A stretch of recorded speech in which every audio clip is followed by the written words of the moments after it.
उदालगुरियाव inter primary जोलुर बादायलायनाय खुंदों। प्रमोद बर' दैदेननाय सोलिफु बिटिआर सरकारा बायदि बिथिङाव जौगाथाय खामानि मावनायजों लोगोसे सोलोंथाय आरो गेलेनाय बिथिङावबो गोख्रों नोजोरजों खामानि मावगासिनो थानायखौ नुनो मोननाय जादों। बेनिनो मोनसे बिदिन्थि महरै थांनाय सानखालि बिटिआर हालामनिफ्राय गोजौ थाखोआव गेलेहैनो हानाय बायदि गेलेगिरिफोर सोरजिनायनि थांखिजों उदालगुरि जिल्ला कालिदुवार बियाबनि सिङाव थानाय कान्थालगुरि गेजेर फरायसालिनि गेलेग्रा फोथाराव कालिदुवार लाइमोन गांखंनि बानजायनायाव 11 आगस्तनिफ्राय 15 आगस्तसिम बियाबनि सिङाव थानाय गासै 10 प्राइमारिफोरनि जोलुर हान्जाफोरखौ लानानै बादायलायनाय खुंफुंदों। बेनिनो दिनै गिबि बेखेवजेननाय मेचखौ पुरदिनिया बिसिडिसि आरो बेंबारि बिसिडिसिनि गेजेराव बादायलायो। लोगोसे दिनैनि बे गिबि बादायलायनायखौ बेखेवनानै होलाङो बियाबनि एमसिएलए दिलीप कुमार बर'आ।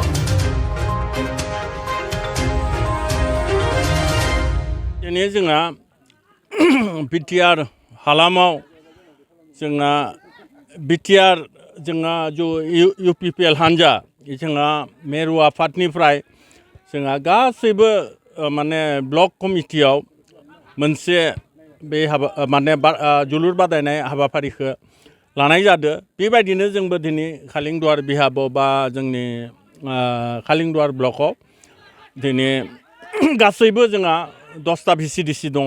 10टा भिसिडिसिनि गासैबो टिमफोरखौ जोङो लिंहरनानै मोनसे बे हाबाफारिखौ लानाय जादों। दिनैनि दिनाव जोंहा बेंबारि आरो पुरुन्दिया भिसिडिसिनि मोननै टिमा बेयाव बाहागो लादो।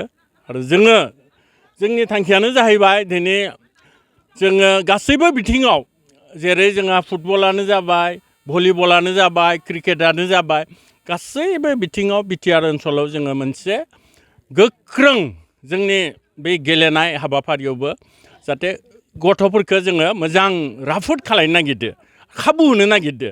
बेनिखायनो जोङो बुंनांगोन जों गुबुन राजनितिक हान्जानि खोथाखौ आं बुंनो नागिराखै, खिन्थु दिनै प्रमोद बर' बिथांनि दैदेननायाव बिथाङा मोनसे गोख्रों साननानै बै हाबाफारिखौ लादो।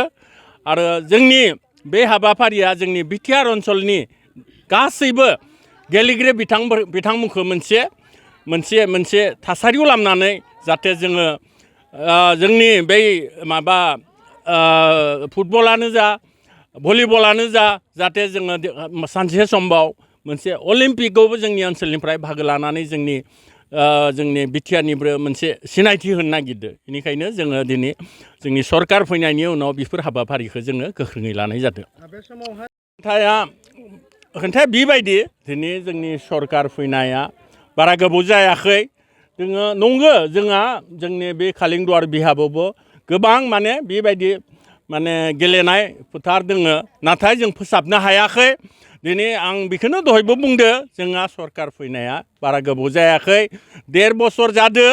आरो बै कभिड प्रट'कलनि थाखाय जोङो जिबायदि ओनसोलखौ जौगाहोनांगौ, गोरिब गुन्द्राखौ जिबायदि खाबु होनांगौ,